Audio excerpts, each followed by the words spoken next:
var. Özellikle Antalya bölgesi olmanız da bizim için ayrı bir gurur ve onur. Evet. Bu arada maç hızlı bir şekilde başladı. Her an bir knockout gelebilir. Evet. Yine kroki durumda.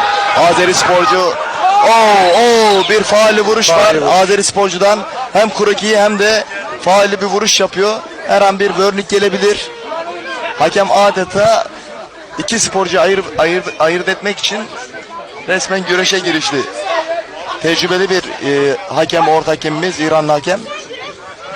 İranlı hakem Muhammed Davaniş tecrübeli bir hakem. Evet, tecrübeli Bilinçli olduğu bir hakem, halinden evet. belli, çok doğru noktada. Evet, ama Azeri sporcu hocam hala krokide. Krokide, evet. Sert bir darbe gelirse henüz daha kendini maç bitebilir. toparlayamadı. Aslında güçlü bir sporcu. Güçlü Daha bir önce sporcu. izledim, şampiyon bir Evet. sporcu ama çok ters bir kroşe yakaladı Türkmenistanlı sporcu. Evet. Ve o krokiden hala çıkamamış durumda. Türkmenistanlı sporcu da çok sağlam bir sporcu. Reşit de daha önceki bizim organizasyonlarımıza da katıldı. Başarılı bir sporcu. Daha önce de izlemiştim ben Reşit'i. Evet. İnatçı, tuttuğunu koparan bir spor, hırslı bir sporcu ama şu anda çok akıllı oynuyor bence Reşit. Evet. Kendini toparlamaya çalışıyor. Çok kırışmaya girmiyor. Kendini toparlayıp maçı çevirmeye çalışıyor. Bence de doğru olanı yapıyor hocam. kendini toparlamaya çalışıyor. Evet. Bu şeyde.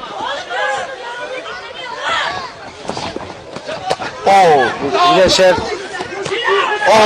Yine Çok kötü bir kroşe yine kontra aldı. İkinci aldı. Azeri sporcu. Her an maç bitebilir çünkü kalkmakta zorlanıyor, denge kurmakta zorlanıyor. Evet. Muazzam bir kroşe ve bence maç bitiyor. Kalkamıyor çünkü. Reşit evet. Reşit kalkamıyor. Zor durumda. Evet ve maç bitti. Maç bitti. Reşit bu maça şampiyonaya çok iddialı da gelmişti. Çok iyi çalıştığını söylemişti ama demek ki bu müsabaka krokiden çıkamadı. İlk kroki çıkamadı, onu çok evet. zor durumda bıraktı. Hala kroki durumda. şu an kendini toparlayamadı ya. Evet.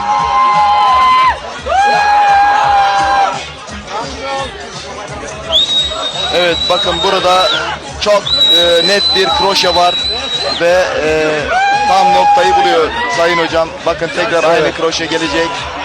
Tam burada geliyor. Ve o kroşe bitirici darbe olarak maçın sonlanmasına neden oluyor. Her iki sporcu da aslında çok kaliteli bir sporcu ama Türkmen sporcu bu gece şanslıydı. İlk kroşeyle krokiye soktu rakibi ve o krokiden çıkamadı ve maç böylelikle sonuçlanmış oldu hocam. Bu arada hakemimiz kararı açıklayana kadar biraz daha Taykip Federasyonu'ndan bahsedelim. Yasin hocam sizi tanıyalım biraz daha. Ekran başında sizi tanımayan seyircilerimiz vardır illaki.